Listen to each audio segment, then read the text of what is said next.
Man, probably a fun fact on me is that I like to read. Like I like to read. That's a lost art nowadays. Oh, my great uncle is Jesse Owens. He won 4 gold medals in 1936. I always want to leave people with this, man, to all the viewers and everybody out there, man. Make sure you guys finish your story. Make sure you guys finish your journey because somebody's going to need it. Yeah. All you got to do is push the back button. That's all you got to do. Push the back signal. Try not to think about the future too much so you can maximize the now. Who's your favorite rap artist? Man, to be honest, it's crazy. Tupac always been my number one, right? Like he got me through so much stuff, but Lil Wayne has been in the modern day. I said, what does it really take? What does it really take to be great, Drew? And he looked at me and he was like, you really want to know? And he was like, to be honest, everything you did to get here, you need to be consistent times 10.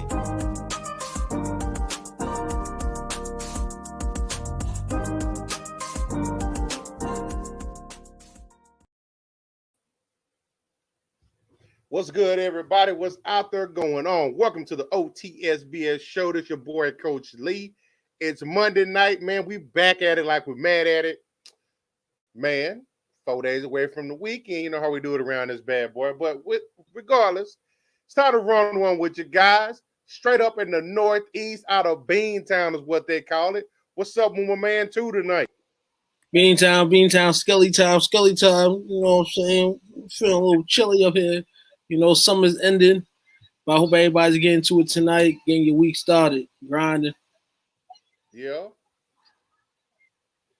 Hello, how you doing today? Is it already cold up there? Yeah, a little nippy, you know, last couple of days. Supposed to push back up as the week goes, but, you know, man, hundreds down here. No hundreds over here, man. I think we had 100 degree day last week. I mean, I don't think it was really 100 degrees, but, you know, it was hot. So I'm kind of happy the fall's coming about, you know? So we're going to jump right into this. We got a couple of topics. It's the O.T.S.B.S Show, the Bulls negatives, as we like to call it. Yes. Crazy, wacky stories, stuff you can't believe, and wild moments. What we got on tap? Tonight, bruh, see, we got one. I kind of see a theme here. Sometimes our stories usually have like a New Orleans or New England or Dallas ring to it or some of the sorts. But mostly New Orleans and Dallas than anything. So tonight we got a story that happened in California, but it involved a Pelicans player. And the gentleman's name is Jason Hayes. I think it's a 2-year vet, if I'm not mistaken. Yep, Jackson Hayes. Yep, going into his 3rd season. Pelican. He was a top 10 pick in the 2019 draft. He's been around for a little bit. So he found himself in a little bit of some hot water. We're gonna bring this up here. Show this video. We ain't got no sound on it, but we're gonna make it do what it do regardless. Yes, indeed.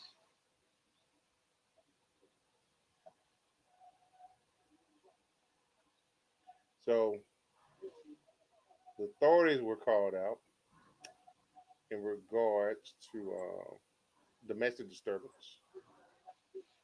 It happened in the Woodland Hills at about 3 a.m. This happened July the 28th. So I guess the video just became public. Yeah, seen that it happened in police did that, then body cam footage came about. And that's when I think probably like a week and a half, probably even longer than that later, this footage came out. And it was my first time actually watching this today. Okay. So it was a domestic disturbance. The first officer they got there, he kind of asked, Mr. Hayes, what's going on between you and your girl? He said, just having a little argument, nothing big. She was just throwing some stuff at me, but I'm cleaning it up. So say he's 21. He asked if him and his girlfriend was okay. He said they were. Then they tell Hayes and another man identified as his cousin to remain outside. They got to assess the situation still. Then Hayes pushes back on the order and questions why he can't go inside his own home. Things get a little physical, as you see. They attempt to keep Hayes from entering the residence. Cousin tries to intervene, and then that's when things kind of go a little bit of haywire. Here's cousin telling them to stop, and ultimately, he got tased for when they hit him, for resisting arrest. They said they gave him supposed commands beforehand, but here we go, another story where you got one side pushing, other side pushing. So how do you think you should have handled that, if at all? There's ways, obviously, you can handle just about any situation, but in this situation, it's pretty much. I mean, the police, they're the authority, so they feel like their hands are already up. The way we grew up, that's the way it's kind of been. Then with all the things that's been going on in this world, the voices are louder, includes to the people that are victims, suspects, or whatever of the law. So I seen this, and I mean, he's a young kid, 21, growing up. I don't know where he grew up at. It just, you got a warrant, typical things that you hear nowadays, when the cops are around. You know what I'm saying? I know my rights. You heard him say that, this and that. And obviously the cops didn't really care about that. They got a call about this message dispute. They're going to be, to me, as, I guess, hard as you can be. And it's crazy that the situation got like that. Obviously, must have been some alcohol there because not even his cousin or his girlfriend can, get him to, relax and chill. And then it resulted in something like this. The guy, not only an NBA athlete, but a human being, in the altercation with the police where, honestly, yes, the cops had to tase him down. If that's your protocol, okay. But to repeat, I'm gonna tase you again. It's kind of like, dude, you already did what you had to do. The guy's still gonna be up. You got him in the handcuffs. What more is this situation gonna do? There's gonna be a bunch of chit chatter. You know what I'm saying? Obviously, you've done what you felt like you had to do in the situation to him after he resisted or pushed the officer. There's no really way, like, this is the way situations are becoming, and everybody says, hey, there can be ways to stop this, but honestly, as long as the power is in the authority the way it is, this is going to continue to happen. Same things are going to continue to happen over and over again. It is terrible. Shout out to Tim. Appreciate you joining us. What's going on, Tim? Man, I don't know. We all been young at one point in time. I do know, I'm not totally numb to what's going on in society, as far as like, people dying while in police custody and whatnot. So I'm definitely not numb to that. But I'm like, would I incriminate myself? I've been in some situations, I've been around some individuals where it could have ended up like this, but I always remain cool in the situation. I'd rather discuss it and talk about it in a court of law than my family having to deal with it while they identify my body. Exactly. Because you'll never know, how things can escalate real quick. And, it's a situation whereas, whoever the officer responding or the EMT, whatever the case may be, there's for the first responder, they can feel like they threatened. I don't know how well they do their job. I don't know if they nervous or they're brand new or inexperienced, whatever the case may be. I don't want to find out by my own accord for the wrong reason what's going on for their skill set of doing their job. So a lot of times, I know it's easier said than done. I guess I'm old school in that nature. if you're in the situation, first of all, avoid a situation where the authorities even got to be called. Exactly, avoid it. Like now, I said the message dispute. Now, did his girlfriend call the police, or did somebody in the neighborhood call the police? Regardless to the situation, I was trying to find that. You know, to set a police call. That part, I was trying to look for it too.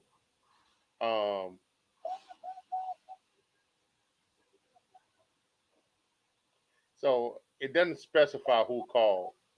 I guess they're still doing their investigation. I guess. Yes, stuff all like I know is, I'm sorry. Go ahead.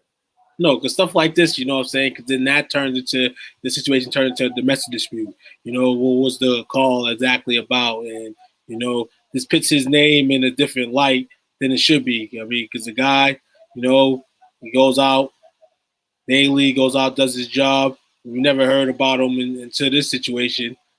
I mean, it's a learning experience. You never want to learn, like you said, you never want to learn on yourself for you, things like this. Right. But situations happen with him, and after now, you know what I'm saying? That's the troubling part. Trouble part's the after part, because we're taught to respect authorities, told to do all that. And I said, as life went on, as life's gone on, it's been, you know, kind of like either the wrong interpretations or the wrong people speaking for people in regards to any situation. And that's when it becomes the cops come and somebody's like, oh, you know, feel like the defense thing has to already be on. You know? Right. As we seen here, the defensive mechanism was already on with Jackson. So it looked like it was never gonna de-escalate. You know? And then obviously it becomes to that. So yes, you know, go school, you know what I'm saying? Hey, what's going on? How you doing? Boom, what's going on? Situation. Try to, you know, kind of devalue the situation as much as it is. Get to the point, see what's going on, boom, boom, boom. Like you said, got lawyers, the court of law for all that, you know? Because like I said, then the authority part comes to some people, rather you're new, you're a veteran, you're old, that you have to put some type of extra authority because it's at a situation where you can't stop it. Rather you're tasing somebody, you know, pitting somebody down to the ground. You got 3 police officers over there, you know. It could have ended bad. It could have ended worse. It could have. So, again, some of the details of it. First of all, 3 a.m. in the morning. Nothing good happens after midnight. Nothing good happens after midnight. 3 a.m. in the morning. A domestic disturbance report. Somebody called in. They asked him because they met him outside, you know, hey, we just had a little bit of an argument. Then they asked to speak to her to make sure she was okay. That's when he tried to prevent them from doing it, you know, doing that part of the job and the reason why they were there. So I would probably say if I was in that situation, I was responding on domestic disturbance call and I get met outside, you know, I probably handle it the same way. What's up, Tim? We talk about all stuff around here, man. Said, have a question for you about football. Fire away. Fire away at all, man. We here, you know. We here for all your football questions. If it's about the Patriots, we ain't answering it. Just letting you know that now. Shout out to Tim though, man. Good guy in the wrestling community, man. You know, so you know he's a good people. Good people. That's what's up. But hopefully, you know, this situation, you know, it was just a misunderstanding. Hopefully, he's learned from this. Hopefully, his significant others learn from this. A lot of times, 99.9% of the time, the bad stuff probably won't happen, and we don't get them a reason to even be in the vicinity. Ain't about being square. It ain't about being corny. Let's be a law-abiding citizen if you can. If not, you got to understand. You draw attention to what comes with that. There's repercussions for those actions. Exactly. Repercussions do come. Actions, man. Guy actually, you know, in career trying to, you know, just improve year by year. Sad man, he's at New Orleans Pelicans center forward, averaging 7 points, 4 rebounds. Like I said, man, he's up and coming. You know what I'm saying? Good utility man in the NBA, and hopefully you can redeem yourself on the basketball court this year, and you know that positive uplight on the basketball court, you know, addresses all this crazy stuff that's going on, man. Because I know that happens in the summertime. You're not working. It may be the worst thing because you go back to that outlet. You want to go to basketball, and you basketball hasn't started. You can go work out and stuff, but you know you got the people on your ear now, and it's just a bunch of chatter, man. The young kid has to deal with this. I wish the situation would have been different for him. Right.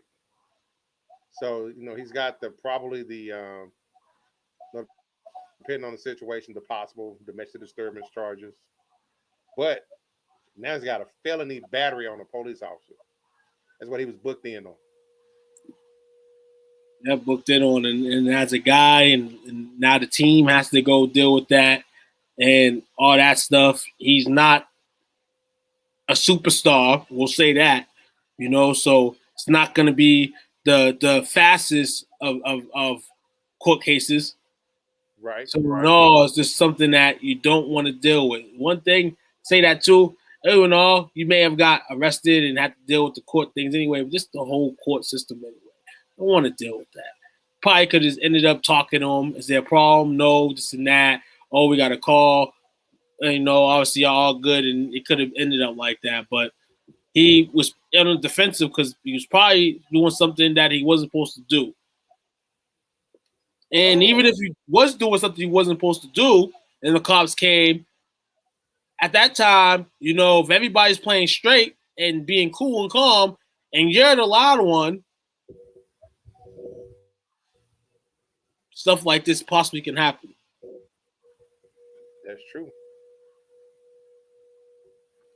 So Tim said it would never be about the Patriots because I'm not a Patriots fan.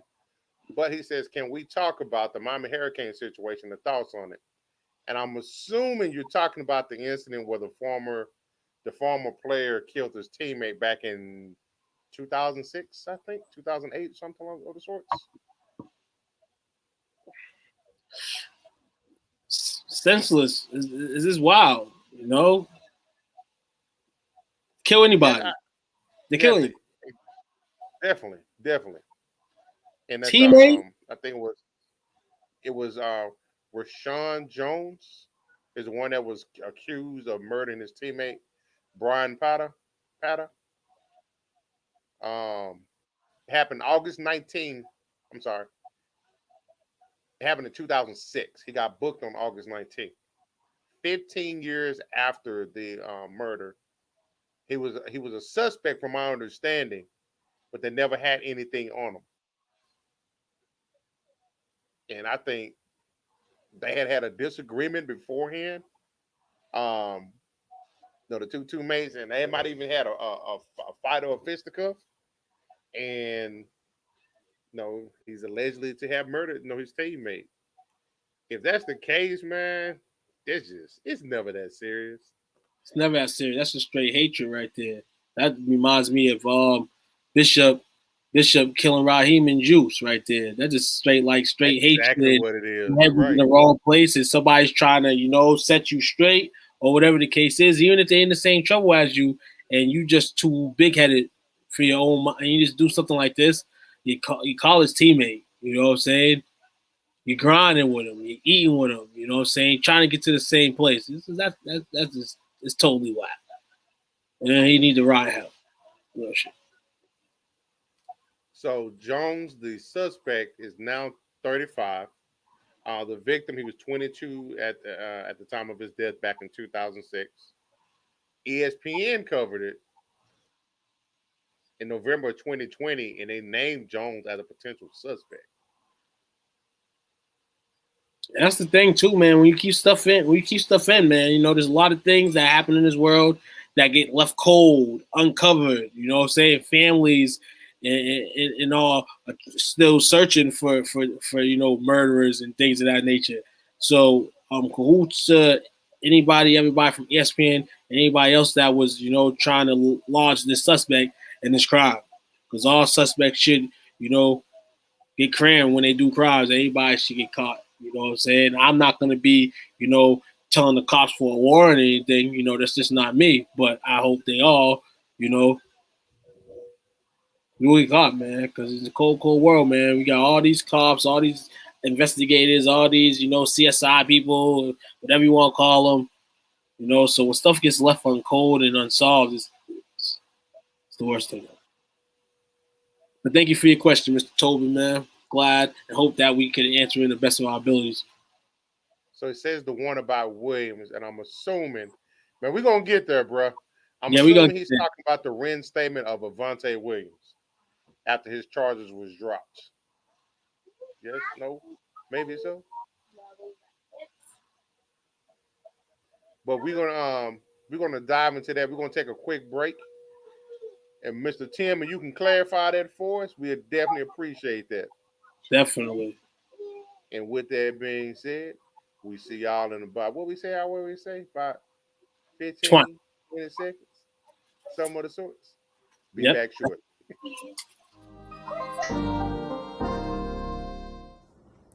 Hey, what's going on, man? It's cornerback Delvin Bro here from your favorite team, New Orleans Saints. I just want to go ahead on and give a shout out to STWF Media for allowing me to come on and talk about my testimony, my story, and also talk fantasy football. I just want to say thank you, man, for the honor. I appreciate you, man. Y'all make sure y'all tune in tonight at 7:30 Central Time. Bro Show out.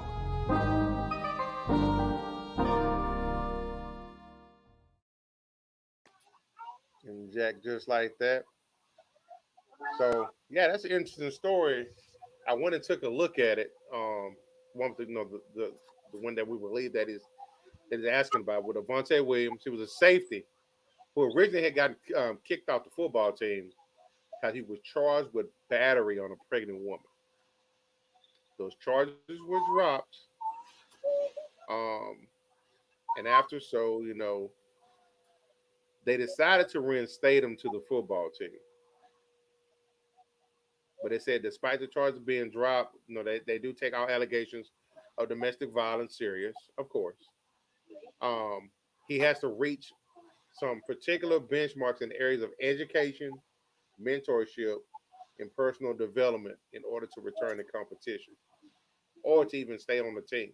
So he got reinstated, but he got some work that needs to be done in order to remain on the team. He got reinstated. Like I said, the situation is terrible, man. He's gonna have to go through court systems and all that stuff. It's probably gonna be hedged on him for the rest of his life, But you can make up your rights. You know what I'm saying? And I do apologize to the girlfriend and her family. Have to deal with that as well. Get reinstated, and now he has to work his way back on the team. I feel like on Miami's behalf, a lot of schools has been dealt with that situation and haven't perfectly handled it the right way. So, Miami obviously sees that this kid is young. You know what I'm saying?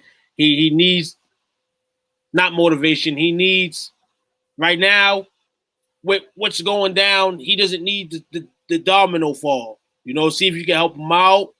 And if they do that, that's on them. I'm not gonna bash Miami for giving them another chance, but they are making them earn the other chance. They're not just pitting them back in uniform, pitting them back on field. You have to make sure school's first now. You're a student.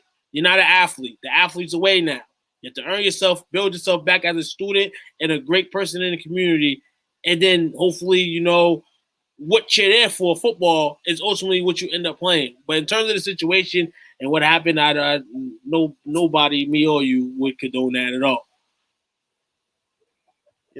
That's the one thing. We talked about this a little bit, especially just coincidences at the U. Is they're probably one of the most successful collegiate programs for the gridiron in the last 40 years. Mentorship for these young fellas, man. They out there. I've seen it even at the small Division II school I was at, when people get preferential treatment based on what they can do on the gridiron. But at the end of the day, once that support system's gone, or once you're done playing, it just kind of throw you out there, man. That's why while you're there, you need to be somewhat selfish in your situation. because at the end of the day, if you can't score touchdowns or make tackles for them no more, they don't have no use for you. So you want to make sure that you take advantage of the situation that you afforded at that moment in time. Keep your Absolutely. nose clean. Watch who you hang out with. People watching, man. I was looking at a video that came up last night about a punter that played at Central Florida, I believe. He ended up YouTube channel blew up.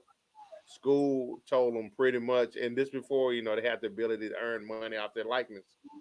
But the school came to him and said, "Hey, you're gonna have to kill your YouTube channel, or we're gonna pull your scholarship." Where dude's got like hundreds of thousands of followers. He's got a big following, so he decided to go to YouTube route. He had to be selfish in this situation. But unbeknownst to him, he somewhat indirectly got blacklisted because he ended up suing the school, winning, if I'm not mistaken. And the NFL saw that as I guess it saw it as being a troublemaker. That sucks. Somebody standing up for their rights. They just want you to march in line and fall in line, so to speak. But that sucks. See, Tim says, but there's a situation when they become a good student, then once they become an athlete, their life change. That's true. It opens up avenues for them. Opens up avenues, opens up new networking, new people come around, rally you like them or not.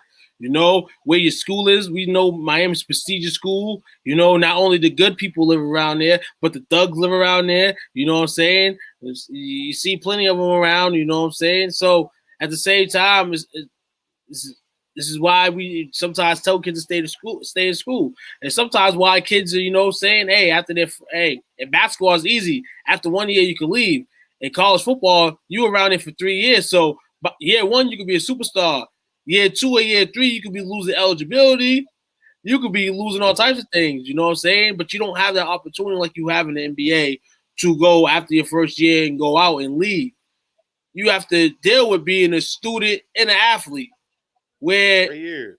Yep, when in NCAA you're going in, you're going in for basketball. They're going to give you your passing grade. They're going to go on the court, and you're going to do what you need to do and then be out unless you need a second year, third year.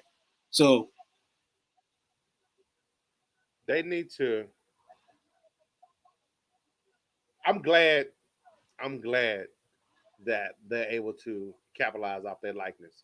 I always go back to the story of Chris Webber when he was, when he started doing what he did when he was in Michigan.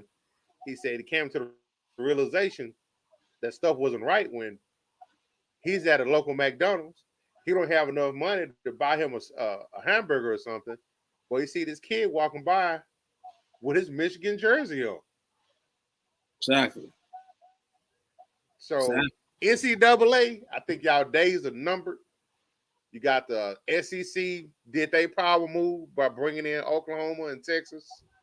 Now you got the remaining Big 12. I think the Pac-12 and Pac-12 and somebody else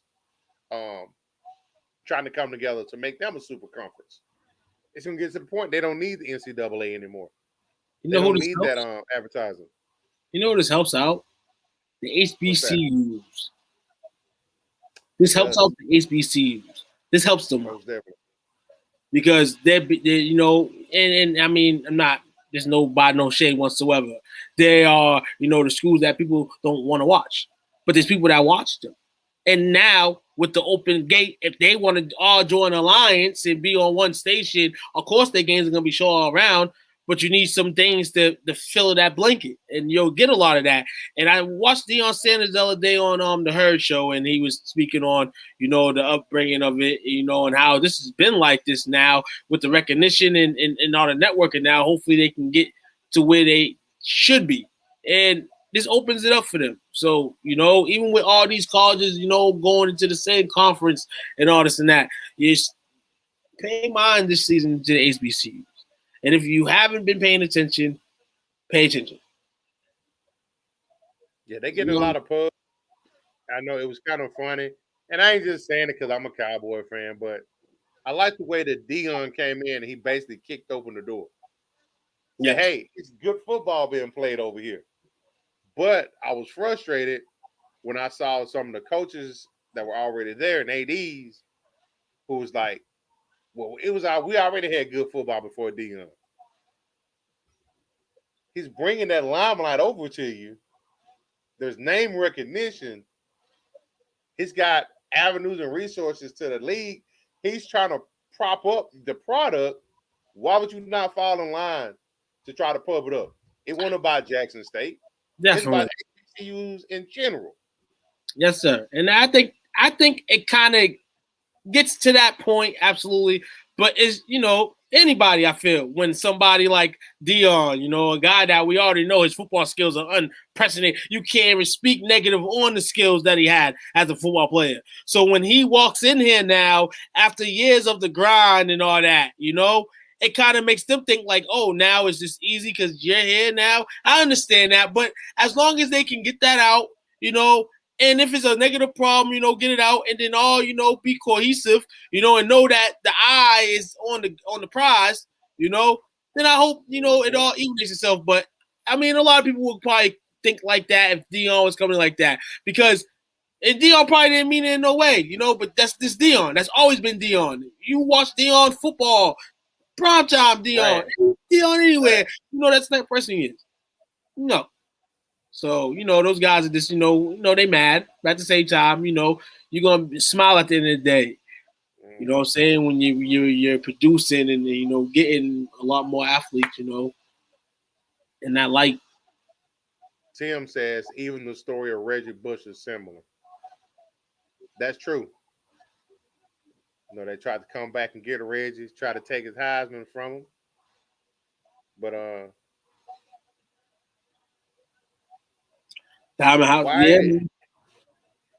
why these? I don't understand. I'm just glad it's seems like it's being corrected now. And somebody will argue with me. I got an argument with people that, well, they're student athletes. They get a free education.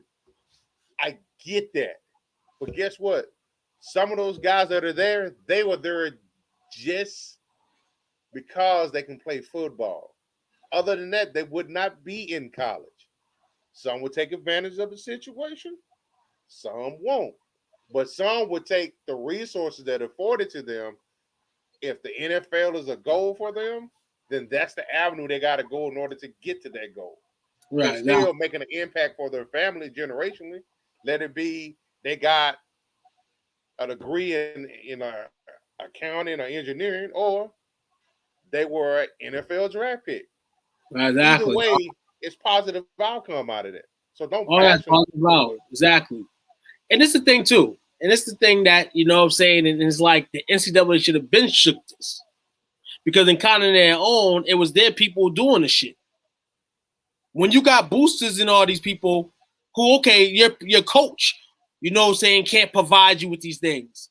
But the boosters can, the professors can, all this. Even if you don't play sports, I went to a college. I didn't play no sports at the college, but I was cool with all the guys who played the sports. And people talk. So when you got professors and boosters rooting for you, at the end of the day, they are just people that care from the bottom of their heart. So if they care from the bottom of their heart to buy you porridge or to lunch you out with a rental for the night, what you mad at? This brings more money to your school. Oh, snap. I'm dealing with this school and this athlete. Come on, man. They could have been shook this off, but they wanted to be money. They wanted to take all the money. They wanted to be greedy. So now I don't really care how the money flows now. They're going to have to eat that, even though they're going to be eating still anyway. Times are changing, man. That whole thing of at the transfer protocol 10 years ago didn't even exist. Right. Now you hear about it all the time. I'm like, I didn't know that player was over there. But he put it in. He got granted his release. Right. That was only because of all the bad pub they were getting. Because you got these guys, I don't care. You got some players, no matter what. I'm playing for the University of Alabama, or I'm playing for Miami, or I'm playing for USC. No matter what, they can be, my favorite school growing up, generational thing, type of thing. But at the same time, it's that kid was sold by either an assistant coach or the head coach in their personality or persona. That's what closed the deal. And when you see these coaches that come in before you know it, boom, they going to the bigger school, and that student just laying there. Right. He's just sitting there like, you told me it was going to be A, B, and C. I know people say, well, that happens. People move along. Then why couldn't the players do that? If they coach that recruited them left, that's why you're seeing what they're doing right now. You know how they fit in, man. Tim said, I was the same way as you, Chuquan, in college. Absolutely, man. You know that, man. You know, and even the 12th, even the bottom people of the teams can speak on that too. You know what I'm saying? Yeah, everybody can speak on that. You know what I'm saying? But at the end of the day, the NCAA, you know what I'm saying? They just want to, they want to be the authorities. You know what I'm saying? They want to be high. They want to put this stomp in now, They want to. They went for a raid. And after the raid, stuff's going down now. And now it's legal in a lot of places. So we're going to roll right into the next topic. We kind of got off a little bit tonight because it's good. We got people engaging with us and we're bringing stuff up. It's a fact, man. I appreciate you, Tim, on that. No doubts. This one is as a father. So Trent Dilfer. Trent, Super Bowl champion.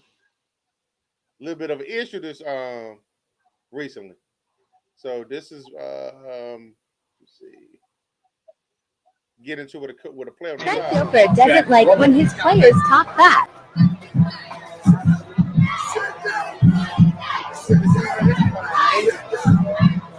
Trent Dilfer doesn't like when his players talk back.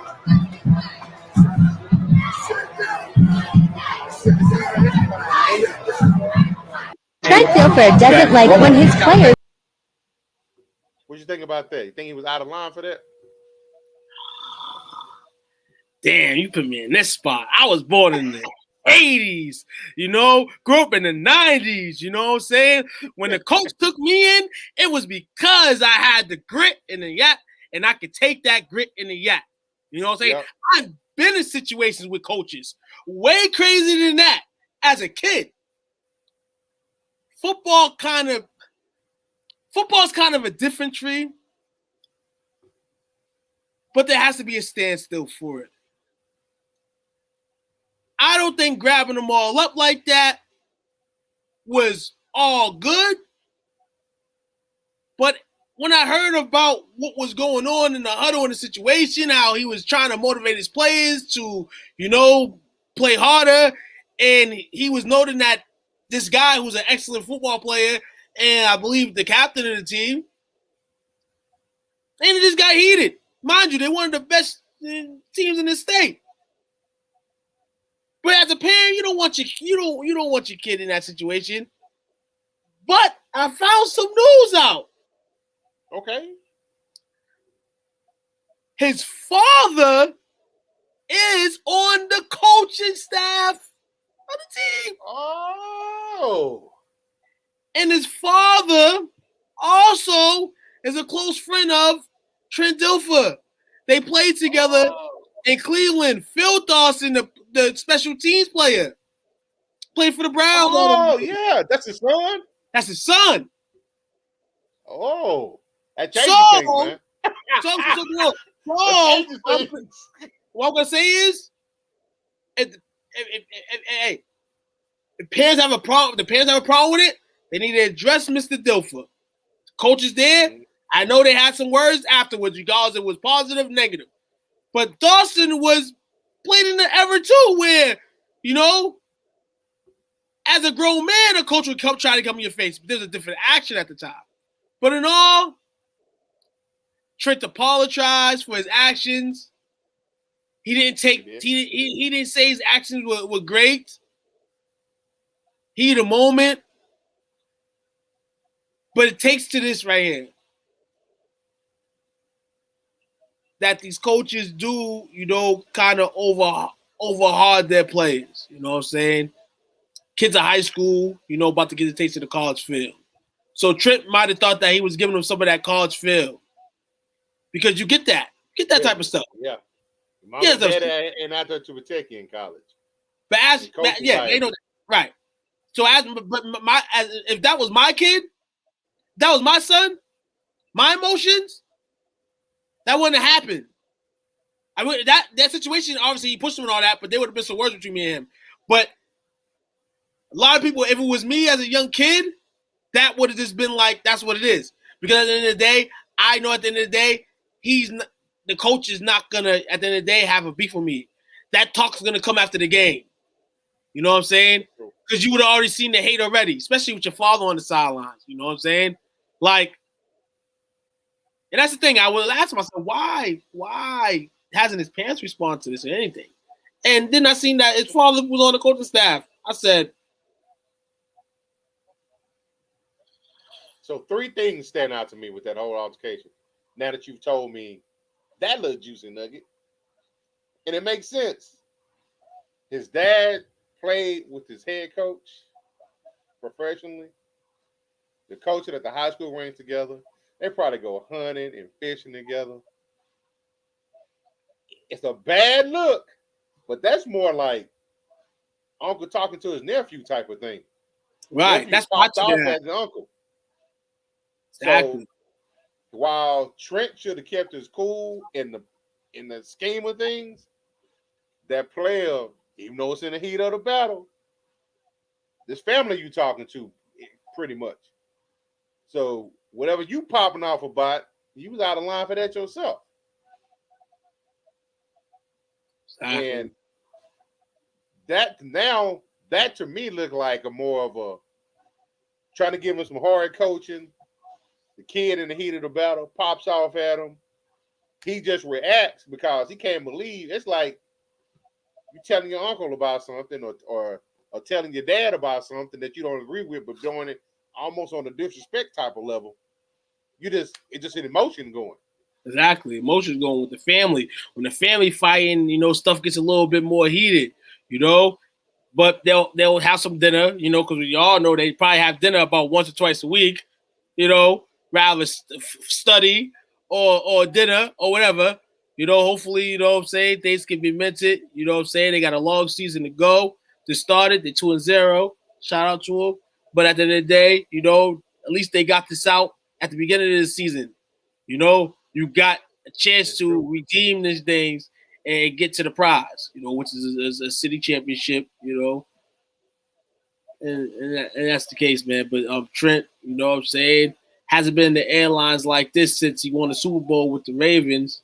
So it was crazy to lose, but for this situation, he finally he was the QB of the Ravens, but Trent Dilfer is running things. He's the head coach. He's running things. He wants to pin all that stuff that he couldn't say and is using NFL.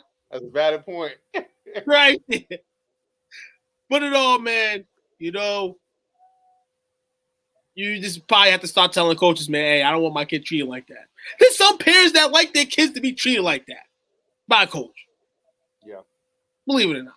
I played football. We've all played football. Parents over there like, yeah, man, my son needs to be disciplined, Obviously, don't you ain't gonna be doing anything crazy. But if you need to push up the, the chin strap or or whatever the case may be, the game is crazy. I had a junior high coach that was pretty notorious, and this is back in the mid 80s. Pretty notorious for grabbing somebody by the face mask to get your attention if you're being disrespectful towards them. Yep. Real notorious about it. At the time, I didn't like it. I said something to my parents. They came up and talked to the coach. Didn't happen anymore after that. But I also had to watch my mouth as well also. Because I don't want to feel like my parents came up there in vain and I'm an instigator. You know what I'm saying? And it's funny because we Facebook friends now. Exactly. It's great. I tell you, this stuff happens, man. I remember going to a football game. I remember one particular incident, man. We go to a football game, and we in the back chattering. Coaches try to tell us to be quiet. We ain't being quiet. He comes to us, and he grabs, you know what I'm saying, like grabs by the shoulder. And sitting there like, but on this day, it's early morning. We ain't really even trying to, hear you. We trying to enjoy ourselves on the way to this traveling ass game. And all of a sudden, it goes from yelling to pads and a helmet being thrown. What? Mind you, Oh, that's the cool. coach, hold on, the coach of the city cop. Coach of the city cop. So at that time, he could have been writing his papers like assault, but he was a coach. You know what I'm saying? And he was a fiery coach as well. We won't name that coach's name. I think he's retired now. He ain't gonna lose his job. But it's just crazy, man. It's wild. Wow, man. People like this generation and nowadays in the era that we're in, a lot of stuff has been, kind of how it should have been 20 years ago, revisited, but it wasn't revisited at that time.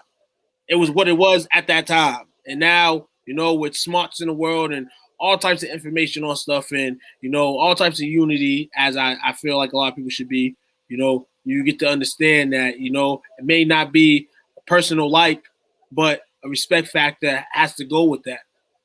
Right, definitely. Man, I enjoyed those. Absolutely. Good stuff tonight, bro. Who you got for shout-outs tonight? What we got for shout-outs? Shout out first 10, man. Like that your question expanded the showtime. Appreciate you, man. I want to give a shout-out to my man, Tim Jones, man.